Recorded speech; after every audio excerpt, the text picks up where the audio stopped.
في مملكة بعيدة تدعى السناء، كان الليل يلمع فوق القصر مثل نجمة معلقة. كان الناس ينامون مطمئنين لأن العدل كان يحرس أسوارهم. في قاعة الحكم جلس الأمير ريان بثبات يشبه السيف، وبجواره الملكة ليان، عقل هادئ وبصيرة نافذة. كان يسمعان الناس قبل أن يحكما، فصار الأمن عادة. لكن لا شيء يختبر العدل مثل الإغراء. في تلك الليلة وصل غريب لا يطرق الأبواب بل يشتريها. كان يحمل صندوقا لا يشبه الذهب بل يشبه الوعد. فتحه قليلا فهربت منه لمعة أعمت الطمع، وفي قلب الأمير بدأ صوت الحكمة يزاحمه صوت آخر. قال الغريب: سر واحد مقابل كنز يكفي عمرين.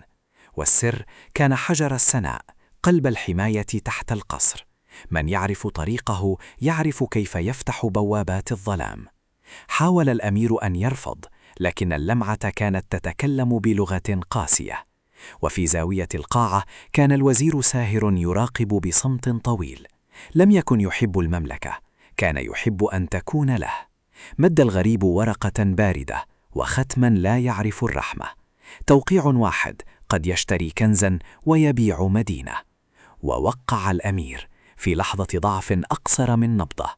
لم يسمع صرخة، لأن الخيانة لا تصرخ، هي تهمس.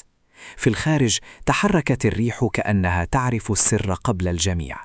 أما الملكة ليان فكانت تقرأ حسابات المملكة وتقرأ الناس. وشيء صغير جعل قلبها يتوقف لحظة: ختم غريب على رسالة. فتحتها فخرجت الحقيقة مثل سكين بلا صوت. لم تبكي لأن البكاء يستهلك وقت الإنقاذ. مشت إلى قاعة الحكم كأنها تمشي فوق نار لا ترى. وضعت الرسالة أمام ريان دون صراخ، وقالت بعينيها: المملكة ليست كنزا يباع. حاول أن يتكلم، لكن الكلمات تعثرت في الندم. اعترف، واعترافه لم يكن شجاعة بل بداية شجاعة. قالت ليان: فرصة واحدة، لكن بثمن اسمه فعل. في تلك اللحظة انطفأت شمعة وحدها، كأن القصر يسمع. وفي الأسفل تحت الحجر تحركت تعاويذ الحماية خطأ، لأن الوزير ساهر سرق من العقد نسخة ثانية. لم يكن الغريب وحده، كان مجرد باب. قالت ليان: نحتاج أن نبدل مسار السر الليلة. لكن الوقت كان يركض أسرع من التفكير. سمعوا ضربة واحدة، ثم ضربة، ثم صمتا أثقل. هجوم من الداخل لا من الأسوار. كانت خيانة ثانية تكمل الأولى. ركض ريان نحو المخزن السري كمن يطارد ذنبه، وليان نحو الأرشيف، لأن الحقيقة لا تقاتل إلا بوثيقة. وجدت سجلا قديما يذكر اسما مرتين: ساهر. عندها فهمت أن الطمع لا يأتي وحده، يأتي بخطة. في الأسفل كان الغريب يفتح الباب نحو الحجر بهدوء قاتل، وبجانبه ساهر يبتسم كمن يلمس العرش بيده. لكن ليان سبقتهم، لا بالسيف بل بالمفتاح الثاني. المفتاح كان وصية الملوك: لا يحمل السر شخص واحد. حين دخلت لم تصرخ، قالت فقط: كفى. الغريب ضحك. متأخرون، الحماية بدأت تنهار. عندها ظهر ريان، والسيف في يده والندم في عينيه. قال ريان: أنا أخطأت، لكن لن أسمح أن تدفع المملكة الثمن. اندفع الحراس، لكن ساهر كان قد أعد فخا في الأرض. سقط اثنان، وارتفع دخان مخدر بلا دم. بقيت ليان واقفة، لأنها تعرف أن الثبات نصف النجاة. أمسكت ليان بيد ريان: لا تقاتل غضبك، قاتل خطأك. الخطة كانت واضحة: إغلاق المسار الأول وفتح مسار وهمي. لكن الغريب كان يعرف القصر كما لو أنه بناه، لأن ساهر باع له خرائط الحماية منذ شهور.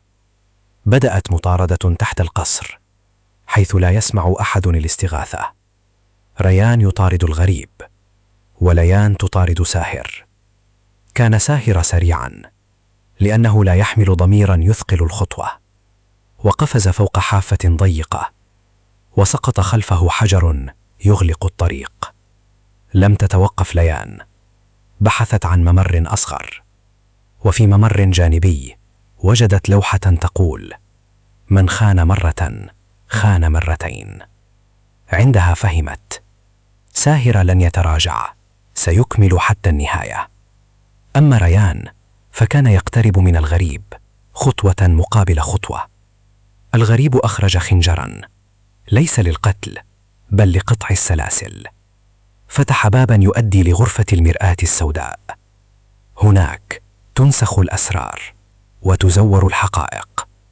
فهم ريان: لم أبع السر فقط، بل بعت الصورة التي يراها الناس.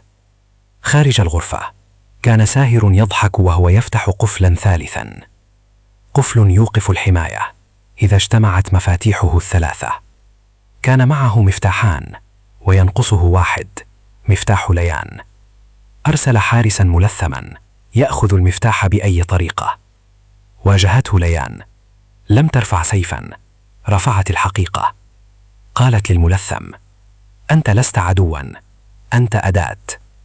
التردد ثانية قد تنقذ حياة كاملة. لكنه هجم فأسقطت ليان قناعه، وظهر وجه شاب خائف. همس: ساهر يهدد عائلتي، إن لم أطع أحرق بيتنا. قالت ليان: إذن ساعدني وسأحميهم بيدي. وفي لحظة تحول العدو الصغير إلى شاهد كبير. دلها على مخبأ ساهر خلف تمثال في النفق. دخلت فوجدته يكتب رسائل للغريب: افتحوا البوابة عند الفجر. أمسكت الرسالة وقالت: الآن لدي صوت أقوى من سلاحك. في نفس الوقت ريان كسر المرآة السوداء فصرخت الفلال. انطفأت نسخة الأسرار وبقيت الحقيقة واحدة. لكن الغريب هرب نحو البوابة الأخيرة عند الحجر. كان يريد فتح البوابة قبل أن يستيقظ النهار. وقف ريان أمامه وقال: لن تمر. الغريب ابتسم: أنت تظن أن السيف يغلق بابا والخيانة مفتاح. ضغط الختم على الحجر فاهتزت الجدران كقلب خائف. وفي الأعلى سمع الناس صوتا عميقا كأنه تنفس مدينة. هنا لم يعد الوقت حليفا، صار خصما. وصلت ليان أخيرا، ومعها الدليل ومعها الشاهد. صاحت ليان: ساهر خانكم والغريب يشتري خرابنا. حاول ساهر الإنكار، لكن الرسالة كانت أصدق من صوته. قال الشاهد: هدد عائلتي وأجبرني، وأنا أشهد الآن. تراجع الحراس خطوة لأن الحقيقة تربك الخونة. ساهر صرخ: أنا فعلت هذا لأحكم. قالت ليان: الحكم ليس غنيمة، الحكم أمانة. هنا فهم ريان الدرس: التوبة ليست كلاما، التوبة قرار. وضع سيفه جانبا ومد يده للحجر. كانت هناك طريقة قديمة لإغلاق البوابة، لكنها تؤلم صاحبها. قال ريان: سأدفع الثمن لأنني فتحت الباب أولا. حاولت ليان منعه، لكنه ابتسم: هذه شجاعتي المتأخرة. أمسك الختم من يد الغريب وكسره نصفين. صرخ الغريب لأن مفاتيحه ماتت في يده. لكن ساهرا دفع، يريد آخر فرصة، آخر خيانة. صده الحارس الشاهد لأول مرة يقف ضد الخوف. سقط ساهر لا بسيف بل بفضيحته. بقي الغريب يحاول الهرب، لكن البوابة بدأت تغلق. وضع ريان كفه على الحجر وردد عهد الملوك الثلاثي. اشتعلت الرموز والتف الضوء حول القصر مثل درع جديد. شعر ريان بألم في ذراعه، كأن الخطأ يتحول إلى ندبة، لكنه لم يتراجع لأن التراجع يعيد الباب. صمتت الأنفاق وعاد الهواء يتنفس طبيعيا. في الأعلى أشرقت أول خيوط الفجر كأنها اعتذار من السماء. انتهت الليلة، لكن الحساب لم ينتهي. وقف ريان أمام الناس واعترف بخطئه بلا تزيين. لم يقل خدعوني، قال ضعفت وأنا مسؤول. الناس صمتوا لأن الصدق يسكت الغضب لحظة. ثم تكلمت ليان: سنغير القواعد حتى لا يحمل السر شخص واحد. 3 مفاتيح لدى 3 أمناء لا يجتمعون إلا بحضور الشعب. هكذا تتحول الخيانة إلى درس يحمل المستقبل. أما ساهر فحكم عليه أن يرى المملكة تبنى من جديد دون أن يملك حجرا فيها، والغريب اختفى لكن أثره بقي. لا تفتح بابا بلا حارس. ريان حمل ندبته وتعلم أن الندبة تذكير لا عار. وليان بقيت العين التي ترى قبل أن يسقط الضوء. ومع كل صباح كانت السناء أقوى لأنها نجت من نفسها. وفي مكتبة القصر فتح سجل جديد يسمى سجل الحكايات. قالت ليان: الحكاية التي لا تروى تعود ككابوس. وقال ريان: والسر الذي لا يقسم يتحول إلى ثغرة. ثم دخل أمين المكتبة يحمل ختما صغيرا على شكل نجمة. قال: من يحب أن تصله حكايات السناء أولا فليثبت اسمه هنا. ابتسمت ليان: اسم واحد اليوم قد ينقذ قلبا غدا. وقال ريان: نحن لا نطلب وعدا، نطلب رفقة الطريق. ومن معيد كان الراوي يطوي الصفحة وكأنه يغلق بابا بأمان. همس: إن أعجبتك الحكاية فاجعل اسمك ثابتا في سجلنا، لأن القصص لا تعيش وحدها، تعيش بمن يسمعها. وفي كل مرة تضع اسمك تفتح بابا لحكاية أقوى. أما الثناء فقد تعلمت أن الخيانة لا تهزم بالسيوف فقط، بل بالقوانين، وأن الضعف لا يغفر بالكلام بل بالإصلاح، وأن الملكة حين تصمت خوفا تصبح الخيانة سيدة المكان. لكنها لم تصمت، فبقيت السناء مضيئة.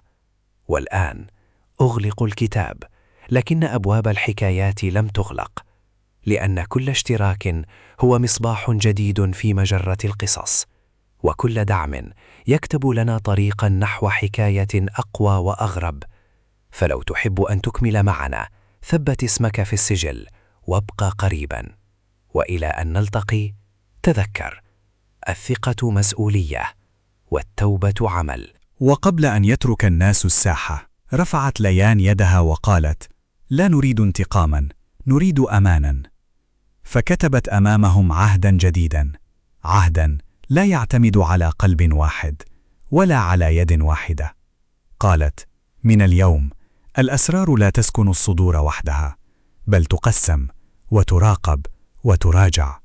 3 أمناء و3 مفاتيح و3 أسئلة لا بد أن تسأل قبل كل قرار. وفي الليل عاد ريان إلى قاعة الحجر. وقف وحده أمام الضوء، ولم يلمس الكنز ولم يفتش عن بقاياه، بل سأل نفسه السؤال الأصعب: كيف يخون الإنسان وهو يظن أنه سيصلح لاحقا؟ في اليوم التالي زار بيوت الحراس الذين سقطوا في الفخ. لم يحمل ذهبا، حمل اعتذارا ووعدا مكتوبا باسمه. قال: لو كان الخطأ مني فالإصلاح أيضا مني. أما الشاب الذي كان ملثما فقد صارت له وظيفة جديدة. لم يعد ظلا يستخدم، بل عينا تحرس الظلال. تعلم أن الشجاعة ليست أن تضرب، بل أن تقول لا.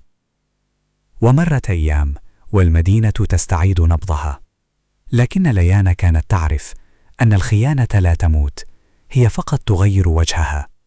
لذلك تركت بابا واحدا مفتوحا في القصر، باب المكتبة، وقالت: من دخل ليقرأ لا يدخل ليخون. وفي آخر الليل جلس الراوي قرب الكتاب الكبير، قلب صفحة ببطء وقال: بعض القصص تنهيها المعارك، وبعضها تنهيها القوانين. ثم همس: وإذا أردت أن تسمع الحكاية القادمة لحظة ولادتها فاثبت اسمك في سجل الحكايات وابقى معنا قريبا، لأن كل اسم جديد هو حارس جديد لكل قصة. والآن تغلق الصفحة الأخيرة، لكن تذكر دائما: الخيانة تبدأ همسا، والنجاة تبدأ بصدق. إن أعجبتك الحكاية ثبت اسمك في سجلنا لتصلك القصص القادمة أولا. وإلى أن نلتقي، الثقة مسؤولية والتوبة عمل.